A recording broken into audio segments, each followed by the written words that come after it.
did you turn that into the business? And what is your business name, your film production company? Nichols Makes Sense Productions. Nichols Makes Sense Productions. Okay, all right. So how did that gear into, the business you have today? And where did that name come from? Actually, Nichols Makes Sense first came to me, I believe it might have been like seventh grade. I think I ran for like class treasurer or something like that. And I was Okay. like, vote for Nichols because it makes sense. Like I So did that. it was meant to be. Yeah, I didn't win. I don't know how close it was, but I didn't win the position. So it kind of stuck with, and it kind of just came to me like that. But I wouldn't say it really became a business until 2013. Okay. So I spent like 4 years doing a feature documentary. My sister Shanae, who has cerebral palsy. Mm. So I just knew I had to have like a film, like a feature film to establish myself. So that was a long and like arduous process. One of the toughest things I've ever done, just to really stay committed and dedicated, to a long form project that wasn't making me any money. So I Yes. did that. And then I got into some film festivals, and then that got me a fellowship at an advertising agency in New York, Saatchi and Saatchi, and it also came with a mentor, Okay. uh, Sheldon Levy, the late Sheldon Levy. He really became my mentor and like a father figure for me, and he taught me how to like take what I do and make it into something that actually makes money. And Yeah. so I had never really thought about advertising or like branded content before then. I was really just doing it, as a passion. So that grooming process really helped open my eyes and like, grow me up professionally where I could see the possibilities of turning it, into a viable career. I always knew I would go far. I just never knew how. Growing up in North Philadelphia was rough. I didn't know I was an at-risk inner-city youth until somebody told me. It was always something for me to push through, to strive for something better. It's about pushing through adversity. It doesn't matter if you're tired. I bet you could go one more step. Then I bet you can go just one more step, and then before you know it, you've gone a whole nother mile. One of the best things my mom ever taught me, she told me no one can ever make you feel inferior unless you let them. And I really took that to heart. And I needed it going from North Philadelphia to Yale and everywhere in between. It always let me know that there was something else, there was something else to strive for. I am Rhasaan Nichols. Well, you learned to turn passion into paper. In a sense. Okay. All right. No, that's really good. That's interesting.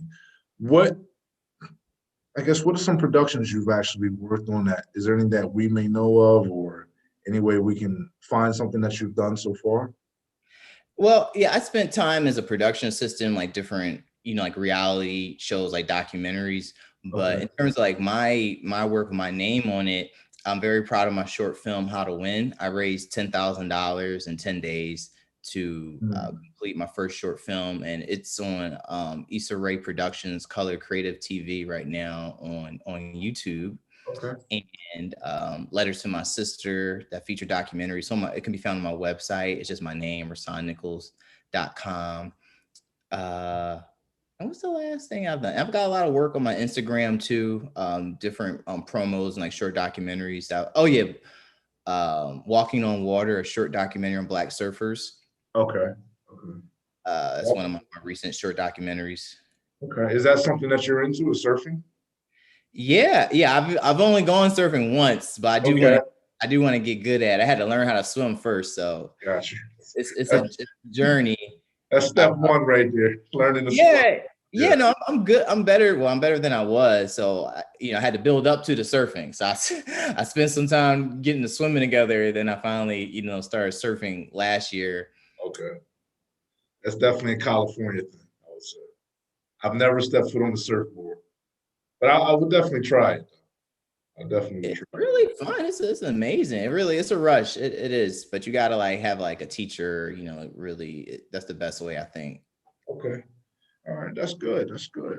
So you mentioned your sister multiple times. So would you say your film production, I guess, is family based, or are there other people involved with it? Is that like your motivation and inspiration is family or your sister itself? Mm. Yeah, I haven't done business with my family yet, but I definitely like to incorporate them in my work. So my documentary, my family, is all over that. And now, what is it, like 7 years later, I'm so grateful that I have, all of them on video. Yeah, And it's timeless. It's timeless now. So I'm so glad that I took the time to get them on video. And I think they probably inspired some of my other work. But moving forward, yeah, I'll probably see myself making. I do want to make a film like dedicated to my grandma who passed away, 33 years ago. I want to make a feature film of her life. So you'll definitely see more things inspired by my family in the future. all right. And I'll say to our audience, I'll get links from Rashawn, so and I'll add those to the bios and to the information as well. So anything that we're talking about today, you definitely have a chance and opportunity to one, reach out to Rashawn, and then also look into all his work that he provides for us. All right. Um, all right. So how long have you say you've had the film production company?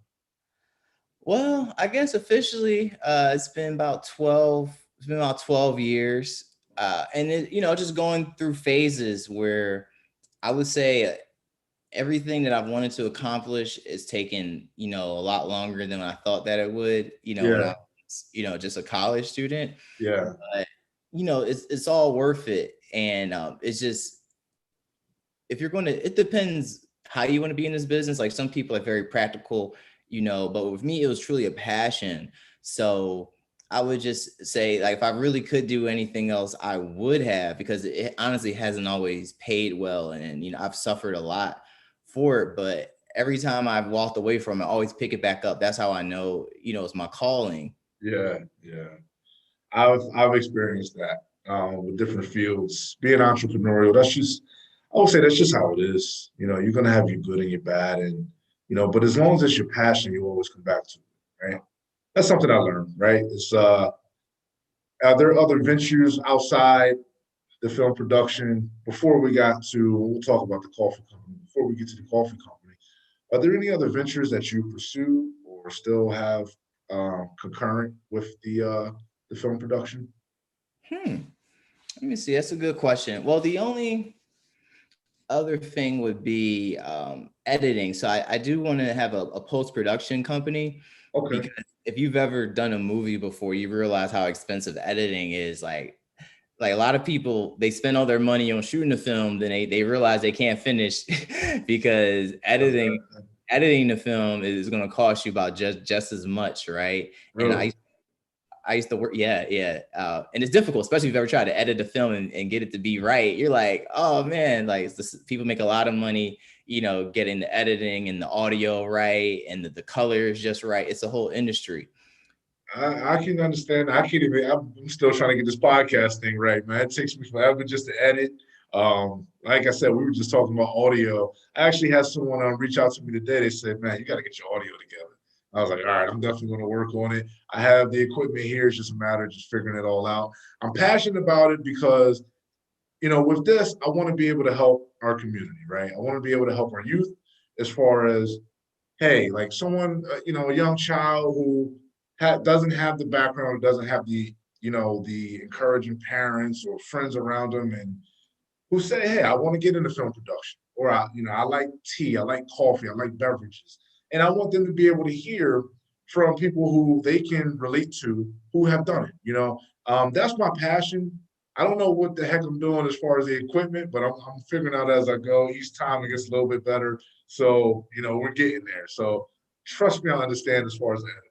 And if is that now that's something you tapped into? Is that something you have occurring currently? Like, is that a separate entity? Or is that, you've thought about it, you've tapped into it, but you haven't fully pursued that just yet? I'm creating it. It's called Seed Cinema. So Please send me. Okay. it's still in the planning stages, but I would love to be able to offer, like a fellowship and job training for people of color, for underrepresented communities to get into post-production fields, particularly within marketing. It's called entertainment marketing. So it's a whole niche. So you think of every time you see like a movie, like a movie trailer, or Yeah. every time you see like who's going to be the next episode of like your favorite show, editing company makes those. So those are like little mini films, like little, 15, 30-second films that are being made, you know, every week. It's actually a huge market for it, and there's a lot of money in it, but there's very few Black ownership, at the highest levels. You can definitely show me how to do a little bit of editing because I need it. No, that's really good. That's really good. What's some advice that you would give our youth or other men and women who can relate into how to get into film production or how could they be better? Where's a good starting ground with Hmm. I would say the most important step is to just start. that? Okay. And I wouldn't even necessarily just direct it to young people, because there's a lot of older people like our age, in our age group, who still haven't maybe really done the thing that they really want to do. Yeah, I know. So the hardest step is to just start, because so many people don't even do that. So many people talk themselves out of it before they even, do the next step. So one of the lessons I learned last year in 2020 with the coffee company is failure is not the worst thing that can happen to you. You know, I've always been, an elite student, and I used to be, oh no, failure. It's like, oh no. But then I had to like, actually, no, like failure, it's okay. It's part of the process. It's okay Yeah, to fail, but giving up on yourself is the worst thing you could do. very true. Very true. So just start. Don't be afraid to fail. It's only a failure if you stop right there. And then I would say get a partner, especially in film. It's deceptively complicated, right, to do anything like audio visual.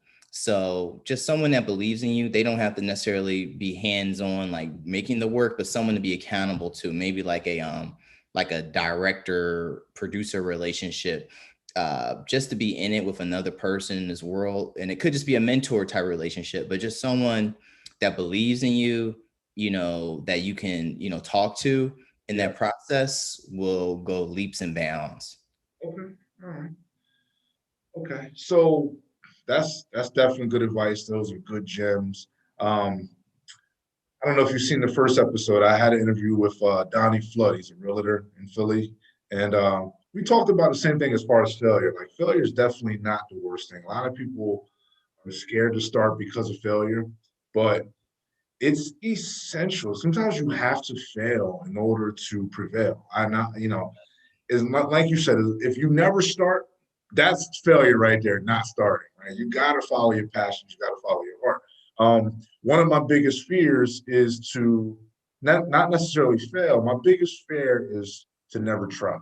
Right. I have a lot of passion. I have a lot of ideas in my mind. Hey, I want to do this. I want to try that. And if you never try, you're not gonna be able to fulfill your passions. You're gonna live a mediocre life, and you're always gonna look back and say, "Oh man, I wonder what if I tried that? Or what if I did that?" Right? You agree with that? Yeah. Yeah, the way I make tough decisions, I usually think of which choice would I regret the most not doing.